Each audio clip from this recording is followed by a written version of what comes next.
Thank you all very much for coming. So I'll give you a bit of insight about what we're trying to build here in WeWork.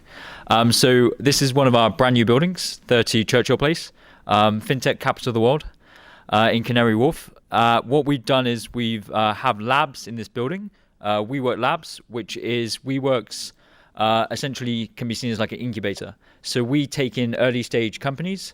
We help them with bringing on their first customers. We help them find product market fit. We help them raise capital. We do that through initiatives like bringing in mentors, doing office hours, workshops, events like these. What's really special about this specific labs is that we're focused towards fintech and blockchain industry sectors. So a lot of our programming, mentorship, etc., is focused towards these two industries. That's pretty much it. It's a community environment. It's around startups being together, engaging, working on the same problems, growing their companies and using WeWork's infrastructure and resources to do that. So really excited to have you guys here. Having this type of community in the building is great. Over to you, Christian. Thank you.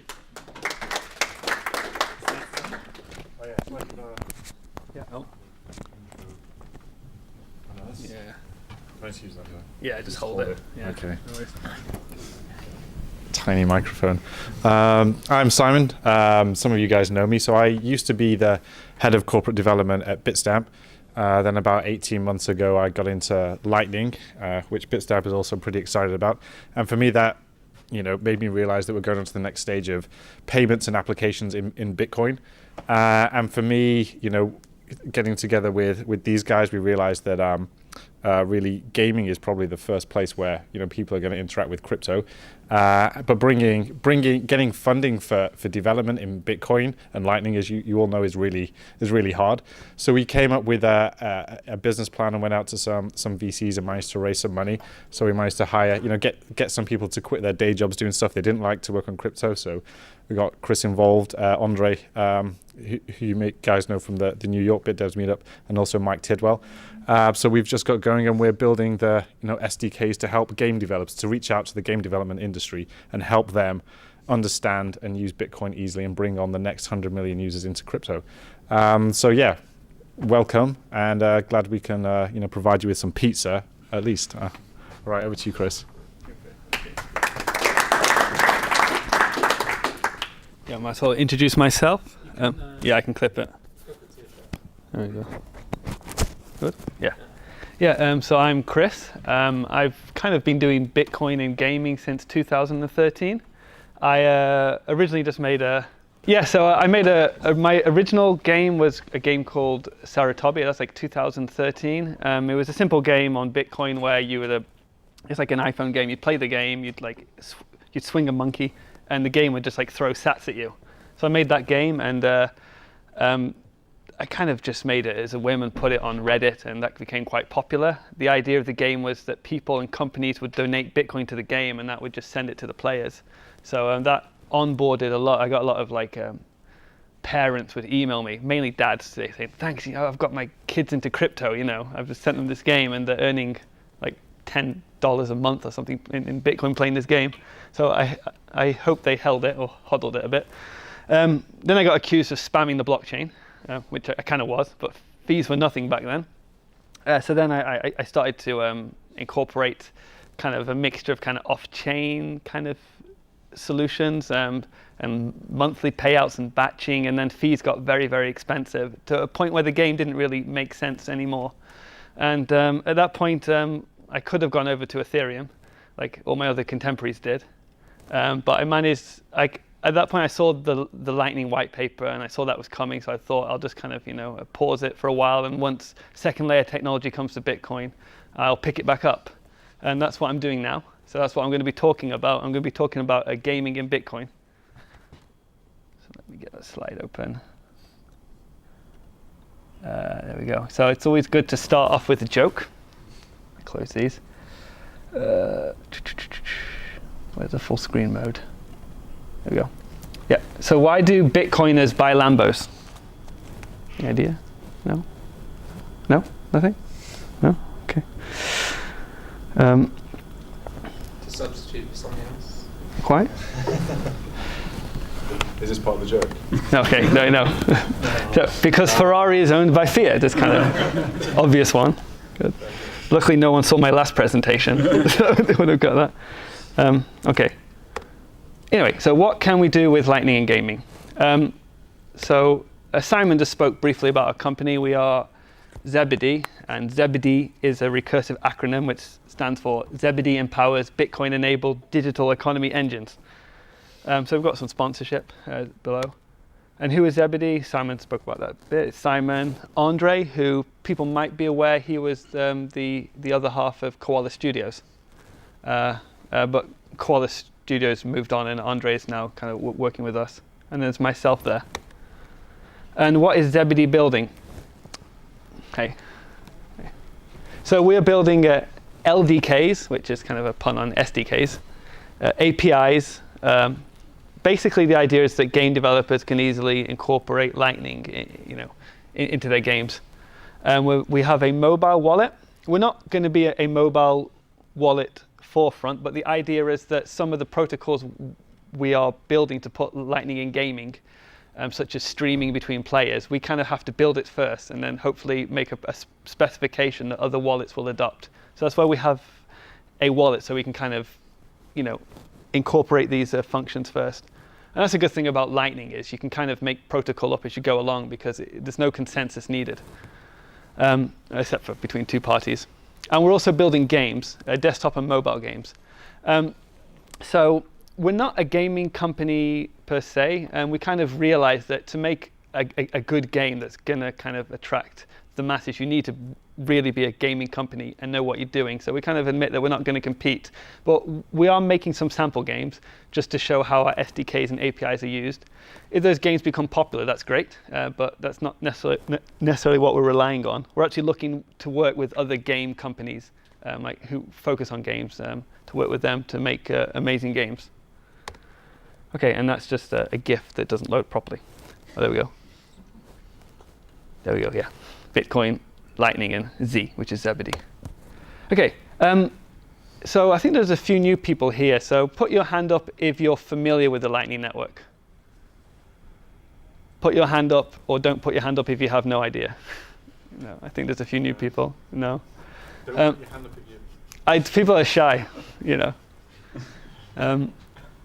Anyway, so what is I'm just going to give a kind of high-level overview. What is the Lightning Network? So the Lightning Network is Bitcoin, really. So that's an important thing to state. However, we don't broadcasting every transaction to the network. We keep transactions private and on-chain and off-chain between payer and payee. And we broadcast a final proof to the Bitcoin network blockchain. So I think a good analogy, it's a bit like a bar tab. So every time you make a Bitcoin transaction, it's quite expensive. And it's kind of like a bar tab. Say you go to a bar and you buy a beer.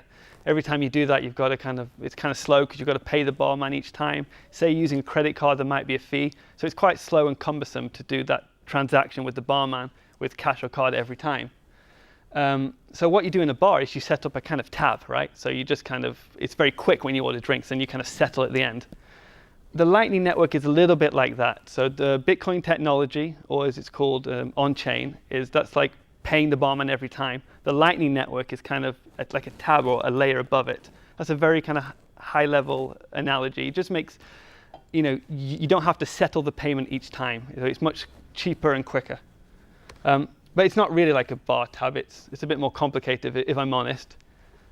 Some people have made the analogy that the Lightning Network is a little bit like court. So, for example, let's say that Alice buys a cookie. He buys a cookie from Bob's Cookie Shop. So, Bob sells cookies. Alice buys cookies. So, in the real world, that is a transaction, right? Alice is giving money to Bob, and Bob is sending her cookies. And that transaction is really enforced by law, right? If you do business with somebody and they try to rip you off, or they don't give you the cookie, maybe a cookie is a bad example, but you know what I mean. The idea is you can kind of sue them, or you can go to court, and that's kind of what makes sure that Alice and Bob are kind of honest. But in the real world, that doesn't really happen, right? Business transactions are settled by court, but every time you buy something, you don't go to court for the sake of it. you only go to court when they don't deliver the product, right? Because court is very slow and expensive, right? So it doesn't make sense. Every time I buy a pizza from Domino's, it doesn't make sense to kind of just to go to court just to make sure that Domino's and myself are happy. We're happy. They got the money. I got the pizza. So the Lightning Network is a little bit like that. Regular Bitcoin transactions, every time you make a regular Bitcoin transaction, you're kind of technically, on a technical level, it's kind of like going to court. So every time you make a transaction, say you're just buying a coffee for $1, that's going to the whole network, and the whole network is verifying that. And that's kind of a little bit overkill. It's a similar argument that if you buy a cookie, it's overkill to go to court. And that's kind of how Bitcoin and Lightning works. So Lightning is really like only going to court when there's a dispute. So if you buy something with Lightning or with Bitcoin over the Lightning Network, you buy a coffee, there's no need to broadcast that to the network. There's no need to go to court because, you got your coffee and they got the Bitcoin. And we only really go to court, say that if there's an issue, then you can broadcast to the main Bitcoin blockchain, and that's when the whole network will verify who cheated who's wrong or right. So the benefit of that is it's faster, it's cheaper, and it can be more private. So it's a little bit complicated to explain Lightning is, but I think it's important to remember it is Bitcoin, but it's not every transaction is going to the blockchain because not every transaction needs to be verified by the whole network. Okay, anyway, so back to Lightning in gaming. So what can Lightning do in gaming? There's kind of a few things I think it can do. The obvious one is it can pay for, it can buy things. It's quite obvious, you play a game and Candy Crush or something, probably not popular anymore, but whatever's popular nowadays, Fortnite, and you can pay to buy, a loot box or something. There are tips and rewards. So my first game was quite popular because as people played the game, it would reward them Bitcoin. So the more they played, they got kind of financial incentive. And that can be funded by ads and sponsors. So, if, for example, if a company wants to advertise, then they supply Bitcoin to a game. People play the game, they see the ads, but those players are actually getting kind of small, rewards like sats for playing, for watching those ads. You can stream between players. That's another kind of use case. So if two players are fighting, like I'll demo later, like a Street Fighter type game, as they hit each other, they can be streaming money as they hit each other. Audience participation, I will be demoing this a bit later. So we can kind of break the fourth wall between the game and the audience. So the audience can kind of send Bitcoin to the game and can kind of interact with the game. Somebody made the observation that it's a little bit like Hunger Games, where the audience will throw weapons into the arena for the combatants to pick up and battle with. So it kind of makes the game a bit interactive. And the last one is autonomous self-funded death bots that make you money whilst you sleep. I'll go into that a bit later. Okay, so just going about buying things. So here's just kind of few kind of benefits of using Bitcoin to buy things in games. So there's no third party. Transactions go from players to developers. So if I'm a game developer and I make a game, currently if I use something like Apple, then Apple take like 30%, right? And so I don't get that money directly. It's borderless. So again, currently if you make games and you use in-app purchase, there's certain countries you can't use that with. So say you have a player in, Iran, for example, right? They can't purchase something in your game because they're sanctioned. I'm not saying that you definitely don't break sanctions, but technically it's possible. There's censorship resistant. So there's actually quite a bit of censorship in gaming now, especially in China. If you make a game, for example, and you say something politically sensitive, you could actually be censored and not get your funds from that game. And also, Bitcoin is a global currency, so that's kind of a benefit, right? So currently at the moment, if you have games in different countries, you have to sell things for different currencies based in that country, which makes things a bit complicated. So then you need a third party who handles all these exchange rates. But if your game just kind of accepts Bitcoin, then anybody in any country who has Bitcoin can purchase something in your game. that's some of the kind of the benefits of just simple using Bitcoin to buy things in games. And I think there's quite a few cons that should be kind of thought about. So it's not really allowed in app stores. Like Apple won't let you buy things in a game for Bitcoin because they have a rule. You must go through their in-app purchase system. So that's one thing. So you'd have to kind of have a game on the web or something. So it's a bit more difficult to put it on the App Store. There's no consumer protection, right? If I play a game and I make a purchase and as a player and the game's it's poor or it didn't work, I can kind of email Apple and they'll probably refund you. That works both ways. Sometimes I had a game on the App Store and people would email just to get free. Like they would say to Apple that this purchase didn't work when it did work, just so they could get the money back. So that happens as well. People like to hodl, so they like to hold their Bitcoin. People don't really like to spend Bitcoin. So I was saying to a friend earlier today that it's not in gaming, but I had a friend who he spent 10 Bitcoin on beer. Obviously, Bitcoin was a lot cheaper, but at the peak, he's basically spent $100,000 on beer, right? So a lot of people don't like giving their Bitcoin away. And also developers want fiat. Some developers, they don't necessarily want to get Bitcoin. They want to get like dollars and that they can pay their employees in or they can pay their rent. So there are definitely a few cons to it. That's why personally I think buying things with Bitcoin is not necessarily the most interesting things to do Bitcoin in gaming. It's kind of obvious and I think it's a low-hanging fruit, but I don't think it's the most interesting. A more interesting thing is tips and rewards. So you can incentivize people to play. So again, if you have a game, as people play the game, they get like Bitcoin sent to them. Like it could be a penny, but it all adds up. They can make like a few dollars a day or something. People will be more incentivized to play your game. You can do rewards for tips and ads, and multiplayer battles and payouts. So I've kind of got this arena here, which is just a mock-up. I should say that none of these companies are actually sponsoring. It's just kind of I just chose some Bitcoin companies. But we are actually talking to a few Bitcoin companies who are interested in sponsoring. But you can have like a virtual arena in your game with all these companies sponsoring.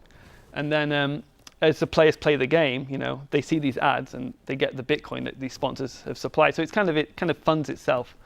And for our games that we're developing, we actually have got some interest, and we will be doing this going forward. So people will be able to kind of go to the conferences and download our game and just basically look at some ads and then just get some, stack sats, get some Bitcoin.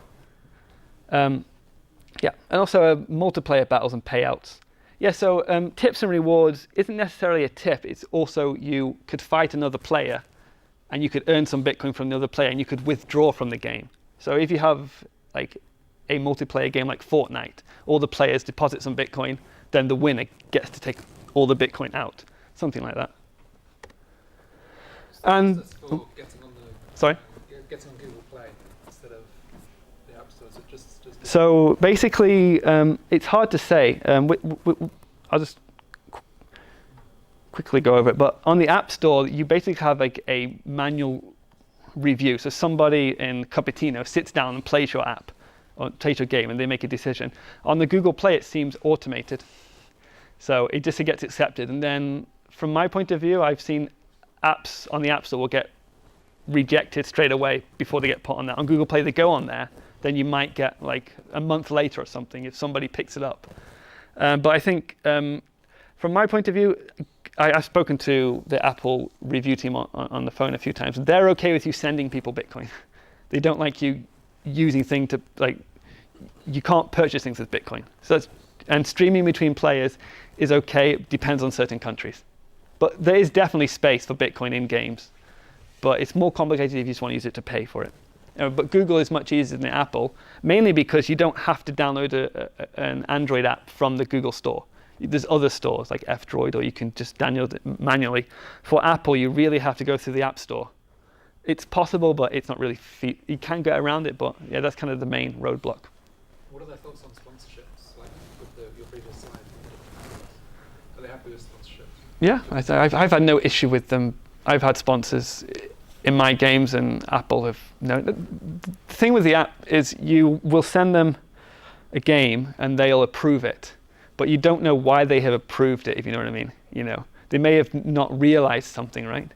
And if it's approved, you don't want to ask questions like, hey, thanks for approving my game. By the way, did you notice I was doing? You just kind of, thank God you've been approved, right? So it's a bit hard to know, right? Anyway, sorry. I was going to talk a little bit about non-custodial streaming player-to-player, because this is a little bit topical at the moment. Has anybody seen this episode of South Park? Yep, a few people. So this is actually, South Park is quite topical, but there was, go to the next slide. There was actually an incident with Hearthstone. So Hearthstone is a very popular game by Blizzard, who I think make World of Warcraft. It's a very popular card game. And there was a tournament. And one of the players, after he won the tournament, I think in an interview, he's from Hong Kong. So in an interview, he just said, I wish for Hong Kong, to be free or something like that. And then he got a message from Blizzard saying he will not be able to receive any prize money earned in this season. So he won the tournament, but he couldn't get his prize money.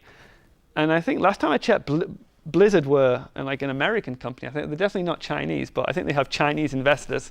And then somebody made a phone call, and then basically he kind of got censored for playing the game. And I think Blizzard got attacked heavily on on I think their App Store ratings were sent to 0 because people were just giving him 1 star. And I'm not sure. I think he got a suspended sentence or something like that. But gaming, and especially esports, is becoming fairly big money, nowadays, and it's becoming censored, and there's sponsors. So that's one issue. But if that game had used the Lightning Network or Bitcoin, so the game, they could have actually streamed the money non-custodially through Bitcoin. So that means, in Hearthstone, what happened is Hearthstone, the game, or Blizzard, the company, held the money. And as people played, they were allocated money, but they didn't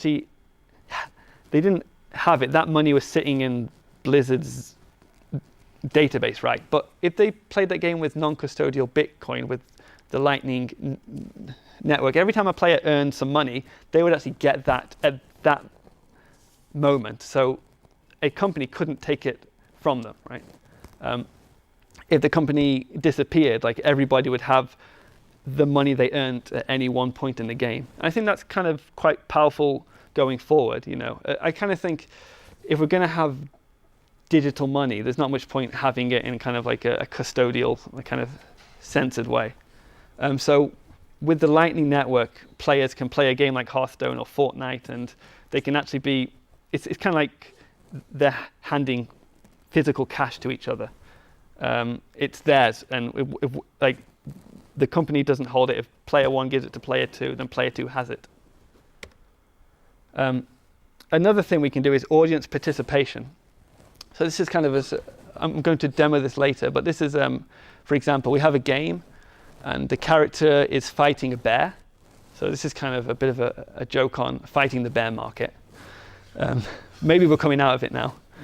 And here's a QR code. So in an esports event, the audience could be watching this. They could see the QR code, and the audience could send some sats to that. They could send some Bitcoin to this, and that would kind of generate a random power-up to be selected, and that would kind of disturb the game. So in this instance, somebody sent some sats to this QR code, to this invoice, and it's going through some power-ups, and it selected a bomb. Now the bomb has dropped, and then you know what happens next. The players have to get out of the way. That kind of makes the game, in esports, instead of people just cheering, they can actually now just interact with the game. And also that money could go directly to the player, so the players could earn money as well, or it could go to the developer. So there's kind of like a monetization system there. And yeah, autonomous self-funded death bots that make you money whilst you're asleep. So this is something we're exploring. Maybe there won't be death bots, but the idea is now that we have something like the Lightning Network and we have digital payments, you can kind of make game characters that play online that you kind of fund them and they play for you. So this actually kind of happens with people at the moment. So I know that in Korea, online gaming is massive, and people, they need to play all the time, but they also need to work. So what you can do in Korea is you can, when you go to work, you can pay basically, somebody to play the game for you whilst you're at work, So, well, now, with Lightning, you could do a similar thing, but with bots, right? You could, and this is, I think there's a few examples of games that have started to do this on the Lightning Network, but this is something we might be exploring as well. Okay, I'll demo that a little bit after the talk. Okay, Yep. Kind of audience participation in DeathBots. I mean, why have we not seen this before? And is it because there wasn't? First of all, there wasn't any financial mechanism to do it. But does Lightning enable to have kind of it acts like a spam filter, so that only people who really want to interact with the game, so the game doesn't become overloaded. You can set price points so that people have to pay to interact. I think some people have tried it before, but I think with regular payment methods, it's quite clunky. Because you can kind of do it with PayPal, but then you have to deposit at least a certain amount, and then it's hard to get paid out, and you can't do it anonymously. You've got to sign up, and then there's no standard. Do you use Steam's API? Do you use Apple's API? It gets a bit complicated. And I guess even if you have bots spamming your game, at least they're paid to interact. Well, with so just what Simon is trying to talk to is we were speaking about this. One of the issues with games is that if you have people who play your game, sometimes people will make bots that play the game. And we're trying to see well, how can we stop bots playing the game, For example, I think Pokemon Go had this, where people were making bots to go around and collect all the Pokemon. So they're trying to, you make these algorithms to detect, is it a bot or is it a human? But sometimes humans play like bots, especially I had a player on one of my old games, and I had a type of bot detection. Basically, if you're playing an unhuman amount of hours, it would kind of ban you. And then I found out some people play an unhuman amount of hours, right? I had there's this one kid in India who he was he lived off my game. He was playing the game, and I was like, are you really playing 20 hours a day? He's like, yep, I wake up, I've got 3 phones, and I used to live in Japan, and you kind of see old men who will ride bicycles with 10 smartphones on, all Pokemon Go, right? So should they be allowed? Should they not? So then we kind of thought, well, maybe we should let bots play. If bots can pay, why shouldn't they be allowed to play? So we've got this idea that you kind of you can have a bot, but if people have to pay for the bot, so the bot has to pay. So people would deposit money into the bot, and as the bot's playing, the bot would pay out in the game, and that's okay, right? Maybe that's fine, So that's kind of we're exploring this idea. Yeah. I think that's even more fun, because then the whole fun of the game is building a bot that can beat other bots. Say again, sorry?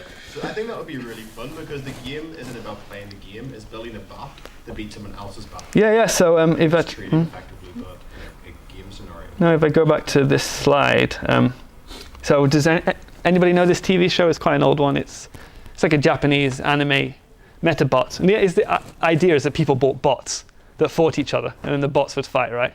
It's like Pokemon, but with robots. But yeah, that's the same thing that you could do. So maybe we could see games that, people make a bot and they would charge sats into it and then just let it play overnight, and it would compete against other bots, and then the winning bot would get, the payout would be sent to the player who funded the bot. I don't know. I'm sure people will come up with cool ideas. Maybe there's rooms where, I don't know, you could kind of somehow trade the bots as well in a way. Yeah. So you could have maybe you could use some sort of I don't know, NFT technology. I'm not sure if that would work, but you could have some sort of bot that could be traded. But anyway, it's definitely an interesting concept. I just hope people don't make death bots. It's like a Black Mirror episode, maybe. Might see that in a few years, actually. Yeah. So now I'm gonna get a little bit technical. I won't get too technical, but just to talk a little bit about the protocols that we are using in the Lightning Network to allow you to do things like withdraw and streaming in the games. So the main one is called LNURL. So LNURL is a protocol. It basically allows wallets and apps to communicate. I think it was originally made so users didn't have to copy and paste invoices. So currently with the Lightning Network, if you want to get money from an app, if you want to withdraw, you have to go into your Lightning wallet, you have to make an invoice, you have to copy, you have to go into the app, and you have to paste it. And then the app will pay your invoice, and you get the Bitcoin. It's kind of a bit clunky. So I think LN URL originally was made so people would just press a button, and then the wallet and the app would talk to each other, and they'd like do all the invoice swapping for you. That's what it was originally made for, but much more is possible. There's quite a few different features in this protocol. So I said withdrawal is kind of the first use case. So you have a game. The game requests a URL from the server. So this server is the game developer server, So it returns the URL. The game, it decodes it, and the game sends the LN URL to the wallet. The wallet decodes this, and then the wallet just basically gets like a URL it can ping. So it'd be like, get givemeinfo.com or whatever, or like mygame.com. It pings this, and once the wallet has called the server, it gets a JSON object back. And in this JSON object, it's basically, it's a few parameters. One is a callback. There's K1, which isn't too important. There's a min withdrawable amount and a max. And there's some description. So basically what's happening here is that the game has gotten a URL and given it to the wallet, so the wallet can request an invoice. So the game creates an invoice based on the parameters and sends it to the callback to pay. The game server pays the invoice. So I'll be demoing this a little bit later in the game, and if people have brought like a Breeze or Blue Wallet, they'll be able to do it. But the important thing is that it basically just allows kind of people to play a game, press a button, and they can get like Bitcoin sent to them in the wallet. So they don't have to worry about copying and pasting invoices. The next one is streaming. So this isn't in LN URL, but it's something we kind of, at Zebedee, we're going to make and put it in our wallet, and then we're going to propose it. But this idea is this will allow two people to play a game. So two people could be playing a fighting game. And as they're fighting each other, their wallets are streaming Bitcoin between them as they fight. And it will also work non-custodially. So they'll be playing Street Fighter. Player 1 punches player 2. And player 1 gets like a penny from player 2. If player 2 punches player 1, player 2 gets a penny from player 1. And if the game, like the game developer doesn't hold those funds, so it's completely direct and non-custodial between the players. So this is possible with Lightning. It's kind of built up on about three kind of concepts that are used to make this work. One is allowances. The other is WebSockets, and the other are invoiceless payments. So I'll go into a little bit how they work. Just quickly, Yep. so you're planning to build your own wallet within the Lightning development kit, right? We have a Lightning wallet we're making, yes, that people can download. So There won't be a bring your own wallet type scenario. If they hopefully. Maybe. So the idea is that we want other wallets to use this protocol, but we need to build it first, right? So we're going to put the streaming in the game, and the first time you're going to have to download our wallet in order to play it. But once we've got it working, we can go to other wallet companies, and we're talking to like a couple, saying that, hey, here's a spec, it's compatible with LN URL. If you want to implement it, please do. Like, somebody's got to build it first, right? I think the same thing with LN URL. I think Anton's wallet, the Bitcoin wallet, was the first one to do it. Actually, there was kind of side note. There was a Japanese company who I worked with who we built it before, but it wasn't called LN URL. But it's a similar kind of thing. But yeah, so we're going to bring that out and get other wallets on board to do it. Yeah, so this is a kind of an overview of how streaming works. So basically, the first concept is that you had these allowances, right? So this is basically how it works is Alice and Bob will play a game, and the game wants to basically, it requests authorization. Well, it it wants to make payments without authorization. So Alice will download her wallet, she'll play a game, she'll scan a QR code on the game, and it'll say, hey, Super Mario wants to charge you up to $1 within an hour, and are you okay with that? And that's important because currently with Lightning, like say I have a game and I'm streaming payments, I'm just streaming like a penny or a Satoshi like every second. If the user has to open their wallet and press approve, it's just not going to work, right? This concept of allowances basically means that you give permission to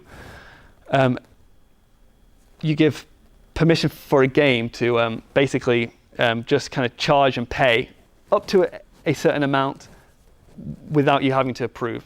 That's the first concept. So this is what's happening here. Basically the game asks for permission, and Alice and Bob both accept. Okay, then the next concept is WebSockets.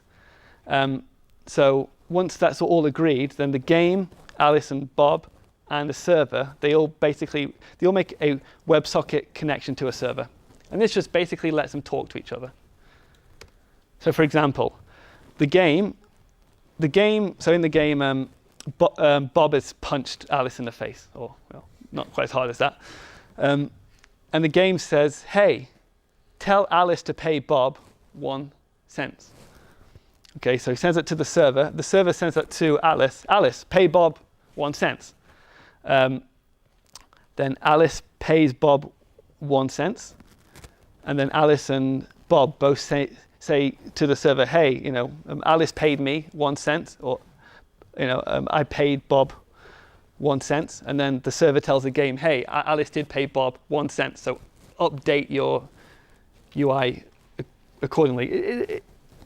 It's a very kind of simple concept. There are some technical issues that we're going to have to work around. For example, before they start, we need to make sure that Alice and Bob can route payments up to the agreed amount. So that would be in the protocol. You could kind of check the routes and make sure. There'll be some error handling. That's the basic concept in a nutshell. Another important thing is we want to make use of invoiceless payments, which is basically where Alex can send Bob money without requesting an invoice. At the moment, we made a demo of this, and it works with invoices. So you can get around it. Basically here, Alice just makes an invoice for a cent and send it to Bob. Bob pays, etc. But we want to make use of the new feature in LND, which is key send. So it just makes it a bit more cleaner. We can literally send a penny without having to make an invoice. How do you think about lag? Lag, yes. Okay, so we actually demoed this at Lightning Conference, and people played it. So one thing is before the game starts, there's some toolkits to kind of make sure that you're routable, right? So if the game starts and I did this in the demo, it would do some kind of checking, and it would go, hey, this connection's really bad. It probably won't work too well. So that's something that you could do. But when we tried it, assuming that Alice and Bob are kind of well connected and the amounts are small, payments go through quite quickly. However, even if we assume lag, it can still work.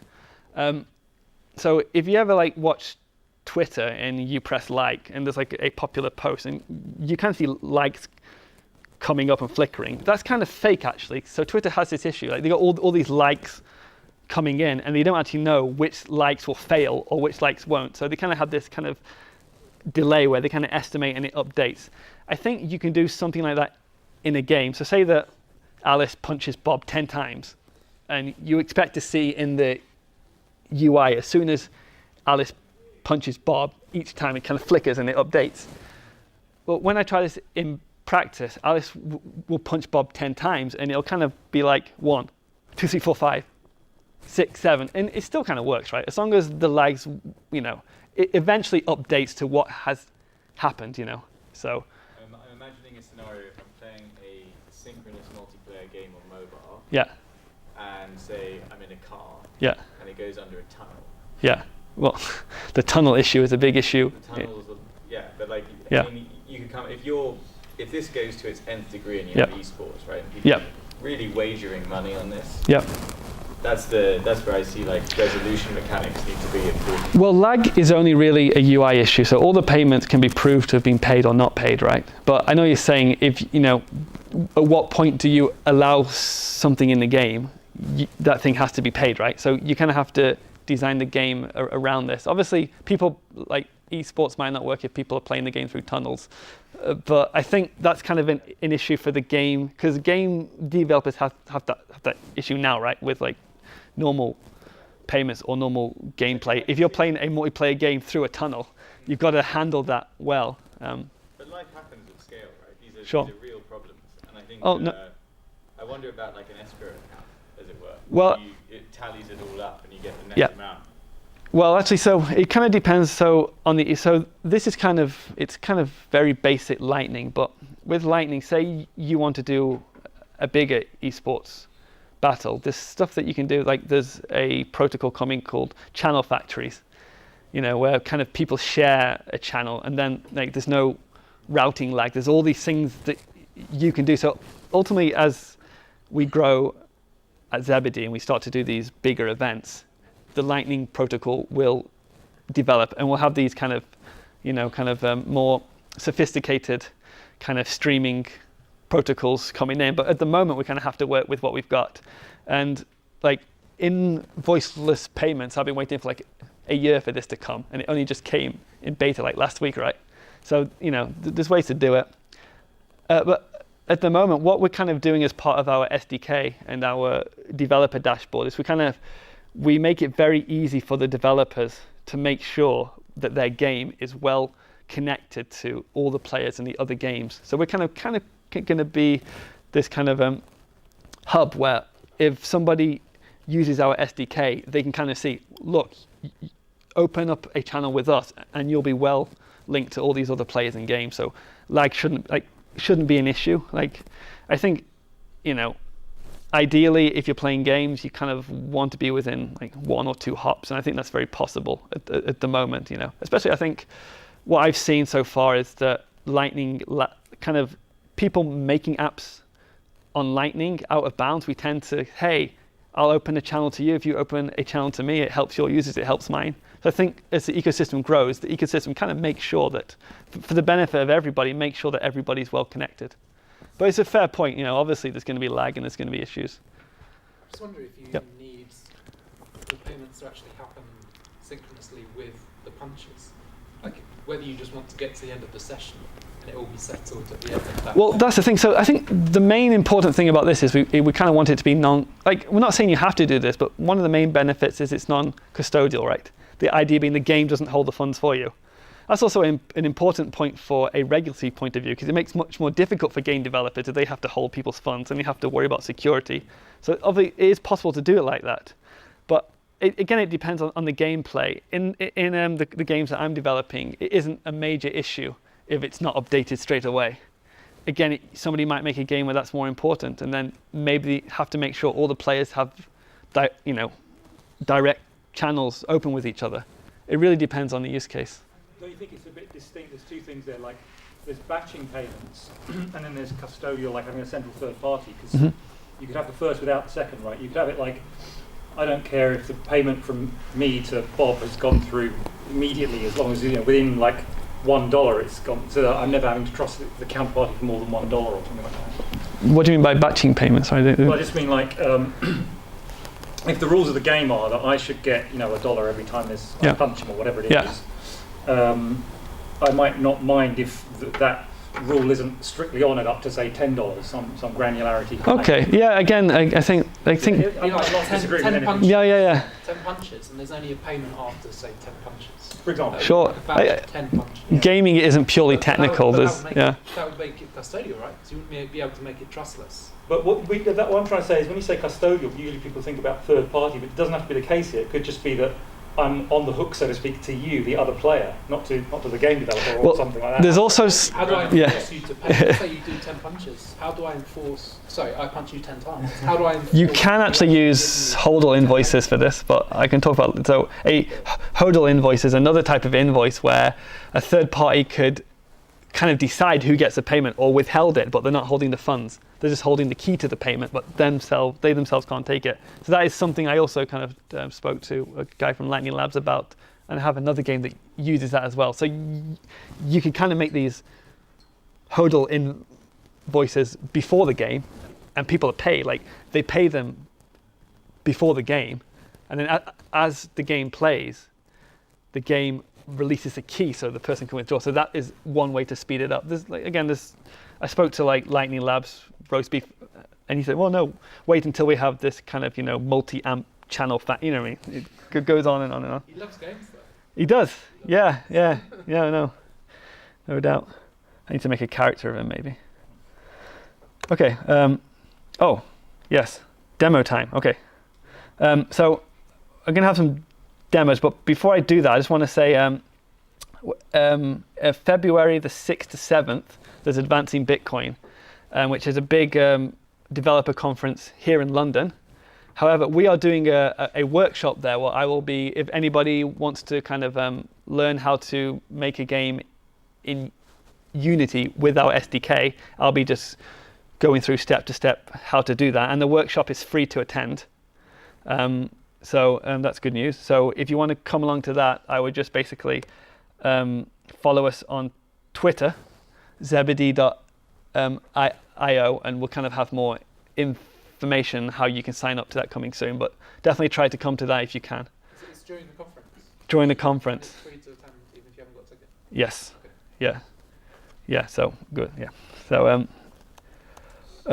yeah, and then we're also going to have a battle with the game between Nicolas Dorier and Nopara, who are actually going to be playing the game, and the audience can actually join in and kind of send sats to give them power-ups, which is why I teased this kind of image before, which are the characters I've been making for them. Apparently, these images aren't actually approved because Nopara said he wants his beard longer, so it might change. And yeah, anyway. Dorier is pretty dark, isn't it? Oh no, it's just a projector screen. It's much lighter here. Yeah, but no, this is basically his wife told me that he just spends all his time programming at night, eating like cup noodles, ramen, and yeah, and I know that Nopara likes to go on beaches, but I don't want to dox him too much about which beach. Cool. So now we're going to actually just have a demo. So the first demo I'm actually going to show two bots fighting. And what you actually do is you charge the bots before and the bots fight, then the winner will be able to withdraw. So I kind of need two volunteers. Anybody who wants to try it out, who's got like an LN URL enabled wallet, who's brought like Breeze or Blue? I've got Blue one. I've only got $7 on it. Is that okay? Yeah, no, it's fine. It's fine. Okay, Yeah, we'll try. That's plenty. Does it need clear one? Yeah. I don't think so. I don't know. You want to try Blue? Okay, let's try Blue.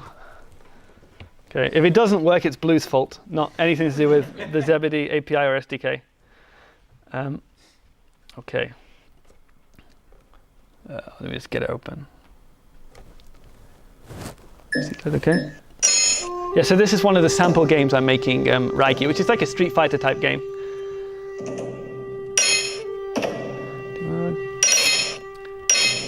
And we have like a bunch of characters here. Some are kind of like just original characters, and some are based on kind of Bitcoin characters. So there's Blockstream Spy. Yeah, Blockstream Spy. Turn that down a bit. People might know who this one is. Samson Mao. We got a Hong Kong protester. Hong Kong riot guard. Jack the Rippler. And the bear market. We've got a bunch coming. Like next one is Nakamoto Dundee, but I don't know who that's going to be based on. Okay, so I'm just going to select two bots to play. And if you want to come up, Simon, the other guy. Yeah. Okay, I'll do this dude. Yeah, you need to, if you pay that invoice. Okay, right. And Christian, we're still filming. yeah, that's fine. Cool. Oh, sorry, they're standing in front of the camera. If you could pay that invoice. It's 100, yeah? Yeah. Okay. Fingers crossed, there we go. There we go. Did you pay it? Oh, awesome. Okay, phew. Okay, and let's do the Bitcoin arena. Oh, do I actually have to play the game? No, these are bots playing. Okay, good. These are bots playing. But people can send power-ups. If you want to send a power-up, Right. maybe I should have said that before. So the audience can do now is they can... Wait, what? Nobody can power up my guy. It's not fair. No, so that's actually for both of them. The issue is that the projector doesn't work on the middle, it gets cut off. So any of us can scan this one, yeah? Yes. Can I power up again? Quick is going to win. Okay. Explained it well. Okay. Oh, it's gone. Maybe we'll get some health. It's gone. There we go. There's no QR code. Oh, that's because the power-up came. There we go. And now there's Oh no. another one. Anyway, the rounds would be longer in real life. This is just... Okay. Sorry, I'm in the way. Okay. Where's that ping up? Sorry. So now the winner, who won? Player one wins. So Adam, your bot won. Stealing if you're quick. So Oh wait, so I can receive here, is that? yeah, you can scan that and you should get a payout. Who designed this protocol? I think it's been claimed. We got it. I'm not even going to bother. There's no point, right? Has somebody claimed it? No, I don't think it will show a tick. No one's claimed it. Nobody's claimed it. So Everyone's too honest. I can't claim it. I should point out that we can use some protocols to make sure only player one can to do it. No? Why this isn't working? Stand further a bit. Stand back a bit. So what do you need to do that? Maybe that's why it isn't claimed, because it's. I'll claim it. It's blue wallet. There we go. I've got it. Developer takes all. Yeah. So I got 195 sats there. Well, That makes sense. you kind of get the concept, you know. So this is kind of a prototype, but with our APIs, you'd be able to kind of make a game where people could charge bots, the bots could play, then one of the players could withdraw, i.e. getting the stats that the other player deposited. Yep. What's the change you need to make to ensure that only the winner can claim that? Oh, well, so there are stuff around like, it's kind of, I'll turn this down. So there's LN URL auth in a way, but there's nothing that you could do per se that would encrypt the invoice, right? But it would be more like a protocol on the gaming side or something. So that, you know, you could easily, for example, use like a HODL invoice where it releases the key to the winner. But then that would be an extra protocol for the game to talk to the wallet. You know, it's possible, right? You know, it's not an unsolvable problem. The issue is just like to make that a standard. But for this game by itself, the idea is that player one and player two would, you know, this is like the in person, right? So if player one wanted to cheat, right, you could just like, you know, cover player two's eyes or something. But if you're playing like on multiplayer, the game would only show the withdrawal one to the screen of the player who won. So that would be how to enforce it multiplayer. But if they're playing together, right, you kind of trust them, right, because it's, you know, they're in the same room. If player like one steals it, like everybody's going to think he's a jerk, you know. And he's going, yeah, I got 200 sats. Just like you did. Yeah, maybe. Sorry. There you go. I'll send it to you later. Okay, and now so we're going to have just I'm going to demo just 2 people playing, and hopefully the audience to participate a little bit more. So what I'm going to need 2 people to play again, and I'm going to need somebody to just demo the power up. So you want to come up, Jack? Yeah. If any player doesn't want to be filmed, let us know. Yeah. Does anybody want to actually play as a character? 100%. Yeah. Okay.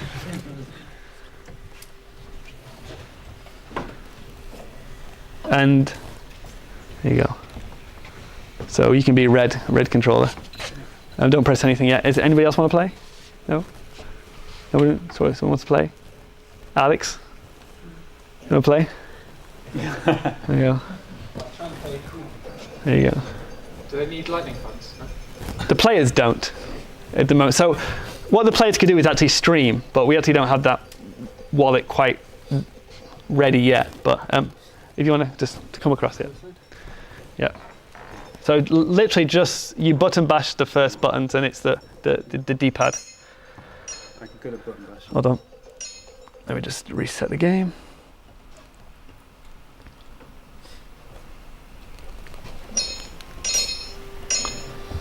And I'll do, yeah. Player 1 can be Hong Kong protester, and player 2 can be riot police. Let me just see who's who.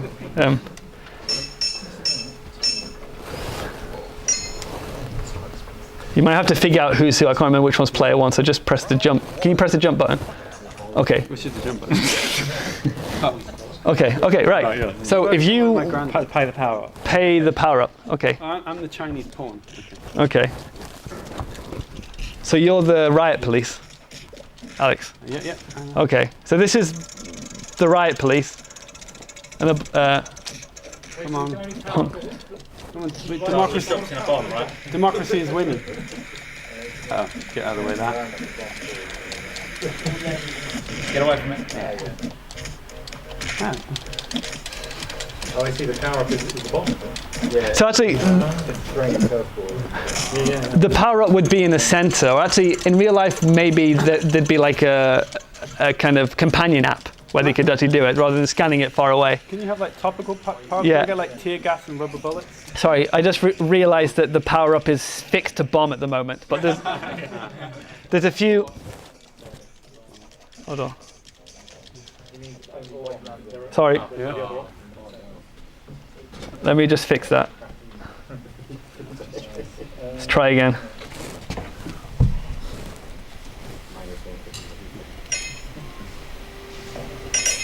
Don't press anything. I said don't press anything. I didn't. Somebody did. Try again. It says protesters. You can't trust them. So now the power up should be random, but we'll probably get the bomb again just out of chance.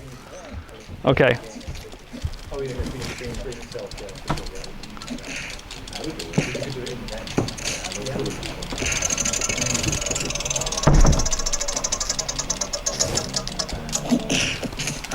Okay, the Joker power up.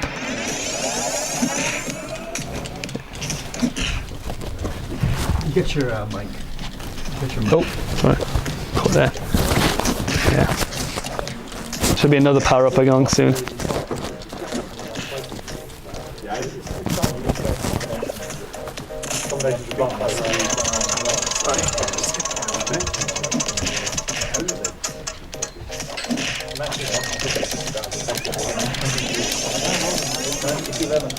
Is it possible to like have some kind of like metadata so I could choose something about the power up when I send the money across, like in your new wallet? Yeah, that's going to be possible. Like, this is just a prototype, but what we're going to put in the SDK is maybe, you know, you could add some metadata so you kind of like send your handle or your name, right? So you might know who paid the power up. But the power up is open, you know, like people can do many different things. Sorry, my MacBook is running out of power at the moment, it seems. It's getting a bit jerky. Do you need power? Still paying. No, it's okay. There you go. No, I meant like CPU power. Okay, there we go. There we go, okay. Are there any problems if it's remotely and two people pay at exactly the same time? Are there any problems with that? There are a few problems, right, yeah, but we're working out the kinks, you know. Yeah, but obviously, How, to ensure that be a problem, how close would the payments have to be? well, only one payment can succeed, right, you know, kind of. So ultimately, like, you know, you can enforce it so I think an invoice can't get paid twice, right? So like that's enforced. So that's kind of in the spec, isn't it? Like, yeah. So that's a matter of UI. But then again, like, you know, there's different ways that you could do power ups. Like, this is quite rudimentary. The concept being that, you know, somebody pays once and it's paid, and then something happens. You could just have like an open QR code there that people just keep streaming to, you know, or something like that, or people just keep streaming to the game itself. And then just as anybody from the audience is streaming, like things are just dropping, you know. Like I was going to make this concept where as people from the audience, you could have 10 people just streaming sats to this one game node at the same time. And it's just kind of dropping coins for the players to pick up or something, or it's dropping health or something. You know, so it doesn't have to be this pay an invoice complete, right? It could be this just constantly streaming. But it kind of depends on the type of gameplay, right? You know, but I think for larger esports events, that's probably what you're going to have, because you might have like 1,000 players streaming or something, right? Yeah, it's kind of so we want other game developers to come up with these kind of the exact gameplay on it. We're just going to show what's possible. That makes sense. Yep. See, I keep forgetting that like you're providing the kit, and like, other people are making the decisions. Yeah. Well, I'm going to make it like we are going to make a good game, and the game's going to be there to download. But we kind of hope that like people who are much better at designing games can go, I've got this amazing idea, and kind of make something that we hadn't thought of. It could be that we make the best game in the world. Whenever you start talking about it, like everyone immediately starts coming up with game ideas. It's like, yeah. We just give the toolkits, and then you can, like, everyone can be creative with it. Yeah, that's what I mean. It's kind of like you basically got this new toolkit now where people can, like, for example, just charge these bots that fight. Then anybody can log on to Twitch, see these bots fighting. They can maybe, I don't know, like stream stats to it. Yeah, there's all these kind of things that people can do, and we don't actually know what's possible per se. But yeah, this it's going to be exciting what people come up with. Yeah, and just to end on my presentation, we actually have another fellow Lightning game developer who's based in London, Jack, who's made a game that's a little bit popular on Twitter at the moment. He's just going to demo his game called Bitcoin Bounce. So you want to come up and plug in?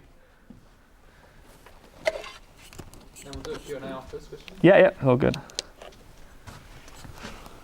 Pizza's 4 minutes away. Okay. Oh, this won't take long. So. It'll keep. Okay, maybe we do a Q&A after the pizza.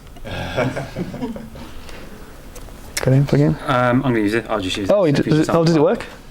If you unplug. Okay, did it work? Okay. There we go. Cool. So if you want to introduce yourself a bit, Jack? Yeah, so I'm Jack. I'll use this. Yeah.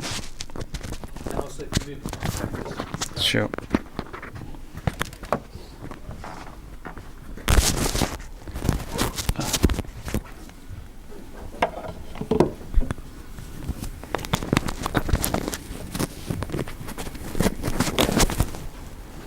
So many wires. Whoops. So yeah, I'm Jack. My background is mobile games for iOS and Android. I've got a company called FireZoo, which is a very small indie company. We've been doing games since 2010. So I was part of the whole scene when everyone was just making games, and I made loads of sort of gimmicky games that were just like cash grabs, you know, like back in the day all the games were awful. I was that guy making those terrible games. Or essentially, actually, one of my first games I ever did was a lightning game where you touch the screen and lightning bolts came out of your fingers. So it's quite ironic that like I'm sort of jumping back into the fray with another lightning-enabled game. So the way that I'm approaching the Lightning Network is like the first time I've seen a way where you can really put it into a game where people can cash out money easily. So on the App Store, normally when you have games where you can win money, you have to earn like $10 or there's some threshold to actually be able to cash out your winnings, which is too high. Like people have to spend like 6 months trying to get enough money to get it out on PayPal, and then it doesn't work and the user experience is bad. But with Bitcoin, you can cash out like a penny straight away. So the concept I've come up with is a way to onboard people onto Lightning. And all of my friends, they think Bitcoin is stupid. They haven't even got enough time to care about to learn it. So I was like, how can I make my friends on board to Bitcoin? And Lightning's the easiest way. You don't have to learn anything. You can use a non-custodial wallet that sets up all the channels, and you can just start using it straight away. And at the Lightning conference, I was talking to sort of Bitcoin developers about the Lightning Network, and they sort of overthinking everything with Lightning. So they're actually harder to onboard because they ask more questions. When I show you this, but when I showed this game to my friends, they just played it, and I was thinking, they're going to text me and ask me, how do I download the wallet? How does the money transfer? What's happening? They all just cashed out and asked me any questions about cashing out. The only questions they asked me was like, how do the power-ups work? How do I get more points to get more money out of this game? So the target market I'm aiming for is kind of everyone, because I think everyone needs to be onboarded to Lightning, not just new people, it's Bitcoin people as well.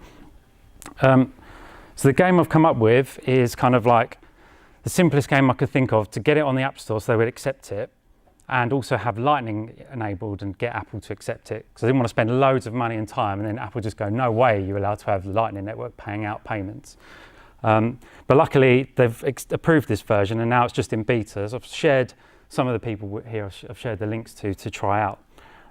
So the concept is it's like a hyper casual game. The reason I picked hyper casual because 9 out of 10 games on the App Store are hyper casual, so it's quite a popular game genre because it's the classic, like I've got 5 minutes, so I'll just quickly play a game type thing. And also it's the easiest game to make hyper casual. You don't have to put a lot of thought into actually developing it. And as you can see, my graphics are simple, they're just cubes, unlike Christian, who's got all the amazing graphics. So the concept is to play this game. It's kind of like Flappy Birds, where you have to land and bounce. I'm not very good at my own game. Let's try again. So you have to get as far as you can in the game, and then there's these tickets that you can collect. So the purple things are these tickets, and they're like raffle tickets. So the more raffle tickets you get, the more chance you've got of winning a Bitcoin prize. So advert. So on the top right, there's the raffle ticket screen, where you have to agree to the contest rules, and then it shows what the prizes are. This is just a prototype using the beta prize system, but there is the live version that's been played by, I think, a couple of people who spoke to me that played it already, has got different prizes. So basically what happens is I've got 2 tickets that I've collected, and then every day there's a raffle to win some Bitcoin. So could you refresh that page for me? Hopefully this will work.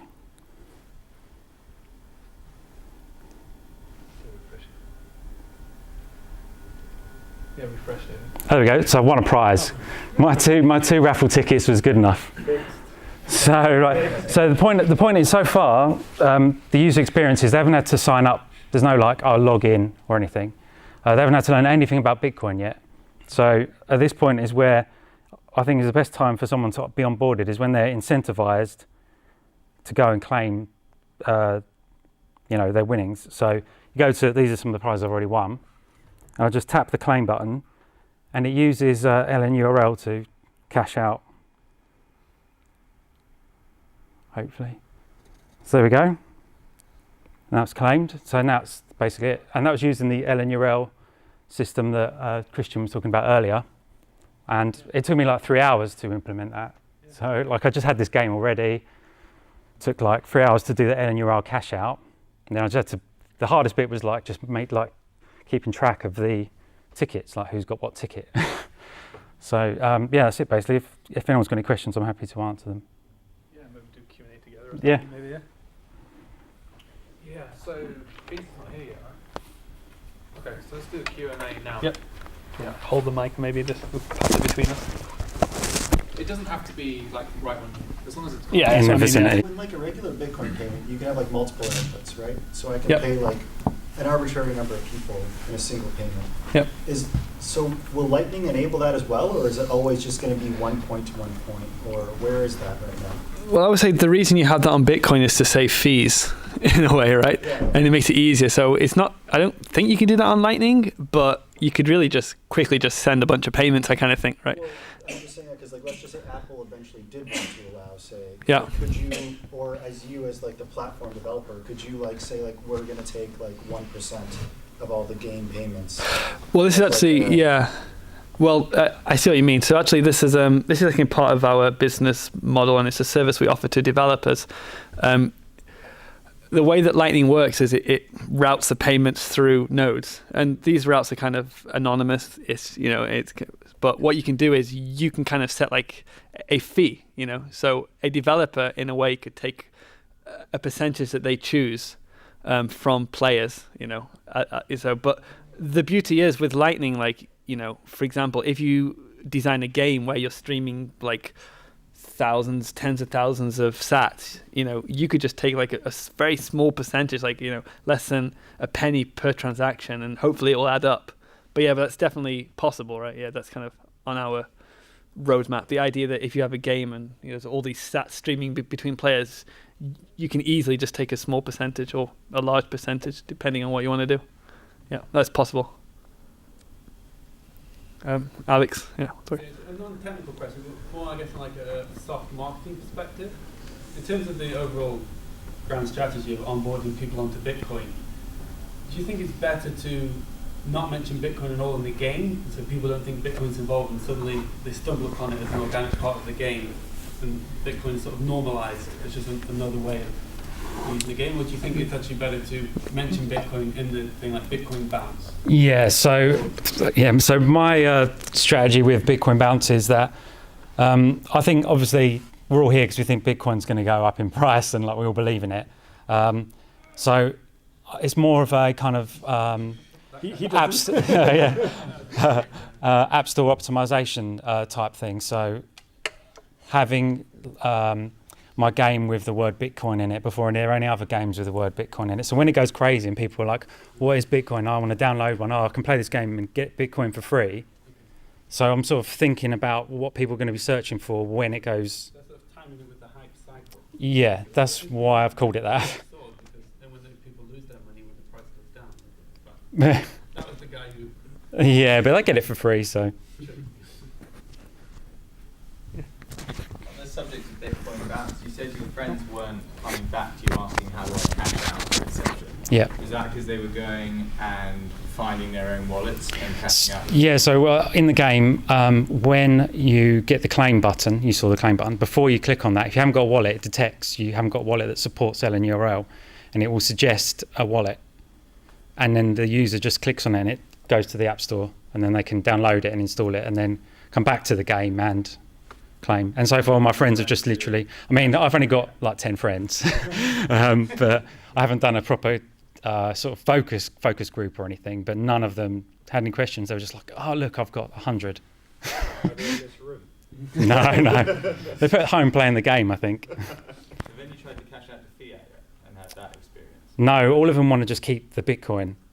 And they're like, who's got the most Bitcoin? It's almost like a scoreboard for them, just this Bitcoin. It's micropayments, so yeah. So in Bitcoin Bounce, I think I might put like a scoreboard type thing of who's won the most, because that's almost like a scoreboard in itself. Yeah, like I did have a game that I think people could play. I think the top player every month were doing about $20, $30 maybe on a good month. And like most people say in England, they weren't really cashing that out. But I actually had some children in like Afghanistan who were actually playing it for financial, like $20 a month to a child in Afghanistan is a lot of money. So that I got some emails saying, like, do you know anywhere I can sell this for whatever? I don't know. Yeah. But I don't know, like maybe it's like a new type of economy, because, even kids in Afghanistan can get smartphones, it seems, right? So maybe, it opens up, because currently now, if you want to get a game and like get money, you need a bank account, right? But now you could have, I don't know, like players across the world who can earn money with no KYC, no sign up, and probably gaming's an easy way. It doesn't necessarily have to be gaming. It could be, it could be like, I know that like people in Africa will do like AI training, or they'll kind of choose the images in the capture that they feed to the machine. So maybe that's a way to kind of pay them. I don't know. Sorry, Adam, yeah. Yeah. Have you talked much within your company or just in your group about like non-fungible token type stuff, in-game items, and because it feels like there might be something there, but I don't know whether the situation with Lightning Network. I know there's been some work on coloured. Yeah. Inside Lightning. I don't know the details. I've done the whole history of tokens before they were called NFTs. So I when I first started, it was with Counterparty in like 2014, I think that came out. So I've kind of been through that, and that's the first thing that I tried to do. Is actually I had a few games where people could have game items that were as tokens. We didn't call them NFTs back then; they were just called like one token or something. I think there's something there. The problem is that can you do it on a decentralized base chain? Because when we tried to do it on Bitcoin, then the fees were getting very expensive to order to pay for it. So people moved to like Ethereum where the fees were cheaper, but then those fees got expensive. Now they're trying to make side chains for it. So maybe it's something that exists on a side chain. Another issue is that I'm not sure of, I think it's the reason why I kind of put that on hold and focused on Lightning is because I just thought it's a simpler concept just to get one token to work first, i.e. Bitcoin. If we can get that working, maybe we can explore how to use like tokens for game items. But just to answer your question in Lightning, I actually looked into this and tried to see if I could solve the problem. It's very difficult to do an NFT on Lightning because Lightning is all about you lock up liquidity so you can send it. But if your token's only got one, you can't lock up liquidity to send it. So there's ways around it. I came up with it. I think you could have like a hub and spoke model, but they're all hacky ways where you have one NFT, but there's like a million kind of like ghost versions of it that are just there for liquidity. And nothing was quite elegant. But what is actually quite interesting are it's a bit technical, but state chains. You could actually do an NFT on state chains.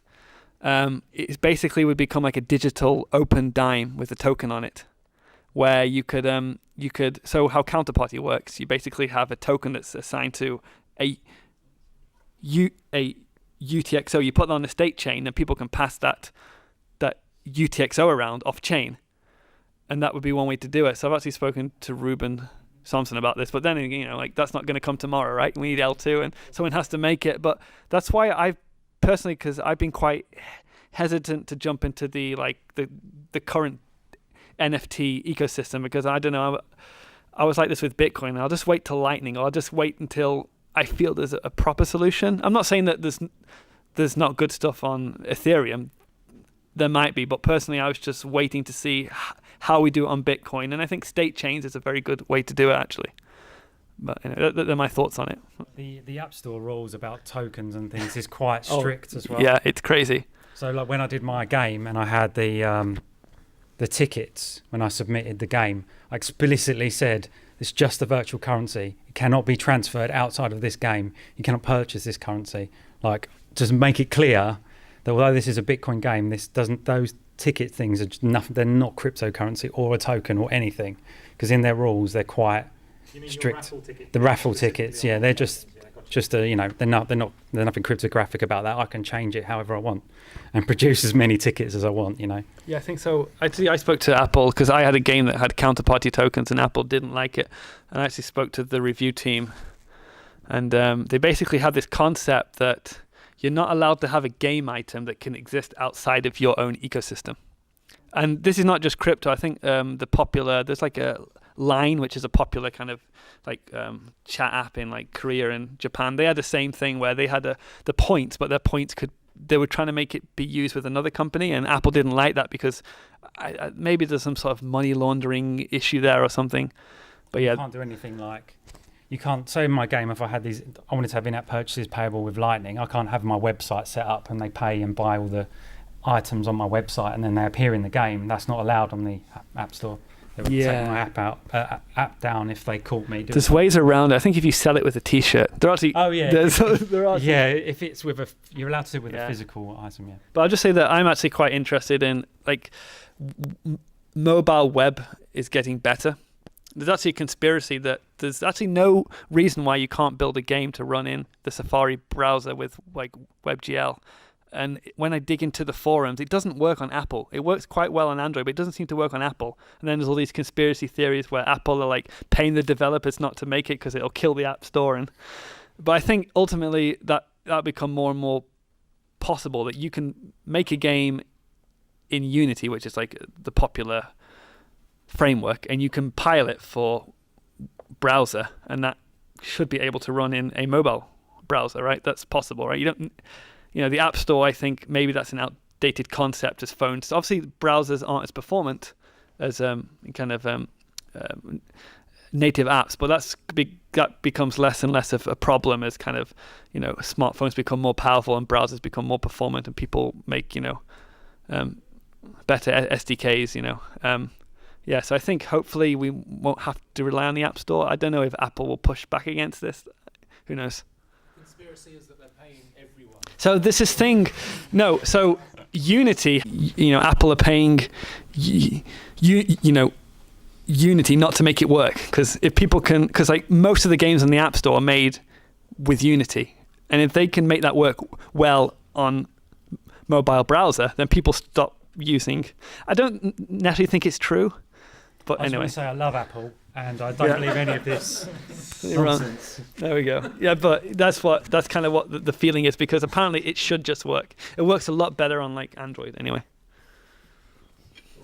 Any other questions? My apps will be rejected when I get home. There we go. Any other questions?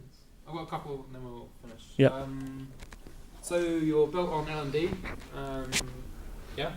Yeah, You're building on we L&D. have some. Where are you in the process in terms of like building? Well, our SDK is like bolt specified, right? Our own nodes at the moment are L&D, but we also have some like redundancy nodes, and like kind of we'll have a C Lightning node or an Eclair, just to offer some redundancy, right? But yeah, pretty much L&D. But the SDKs for whatever, they're just bolt compliant, right? They should work on all standards. And experience of building on L&D? It's fine. It's great. Like I actually started on C Lightning myself, like when Lightning first came out, and the APIs were lacking at that point. So I moved over to L&D, and L&D, it had a few issues, but I found it. I think C Lightning's gotten much better, but with L&D, there's like a much bigger developer community. I find, so they've got the Slack. You can jump in there. You can talk to people. I can just message Lightning Labs developers directly, which is nice. I'm not saying you can't do that to C Lightning or Eclair, but no issues with L&D. Maybe you have. Well, I found bugs with L&D just using it. I've heard that the C Lightning is way better, like quality-wise, from the code. It's more stable or something. Yeah. Like people who I spoke to who are just like super smart, just always say C Lightning, and the whole like BTC Pay server gang hate L&D. Yeah. I think. Yeah, I don't know if I was supposed to say that. I don't know if that's true. I think that's not a lot of it is they don't like Golang, but I don't know. Oh, okay. Right. But I like it. Is the plan to be implementation agnostic longer term, or you're going to... Well, that's the idea of Lightning, right? But for your Lightning development kit. Oh, I see what you mean. So our Lightning... Okay, I'll probably just talk a little bit about that. So our Lightning development kit, it lets you link to your own node, or you could also use us custodially, but it's fully able to link to your own node. At the moment, that's going to let you link to BTC Pay Server and L&D. The moment we're not against letting you link to other nodes, and we probably will let you link to C Lightning and Eclair, because I think some people have made some wrappers for like, if you have an API that links to L&D, they have like an L&D wrapper for C Lightning. So yeah, but just at the moment, our SDKs will link better and more easily with just L&D and BTC Pay Server. So that just means that a developer can link their own node to our SDKs. So they get funds to their node. Yeah. And then final one, are you thinking that you'll be able to switch between, if a user wants to run their own Lightning node, wants to run their own Lightning, wants to run their own full node, or actually would prefer to use custodial? Like, are you going to provide flexibility for? Yeah. So we don't want to be custodial, we kind of want. So the good thing about Lightning is because of the routing, it's possible to monetize without being custodial, right? So if we kind of are this for all the developers who use our SDK, if we are like a very kind of stable, reasonable node that they can link to make sure all their players are linked and they don't have any routing issues, we can monetize that, and that works great non-custodially. So I think custodial, we're just offering that because we want people just to be able to sign up, start to use it, but we will have an on-ramp for them to switch over to their own node later, and things should, in the dashboard, they'll be able to make sure their node is well linked to us, to make sure there's no issues when they change over. Yeah, but that's how we see it, and we don't want to be custodial. It's just more just an onboarding kind of thing. Cool. Are we done? Okay. You can smell pizza, yeah. Okay, thank you very much. All right. Thanks. Cheers for that.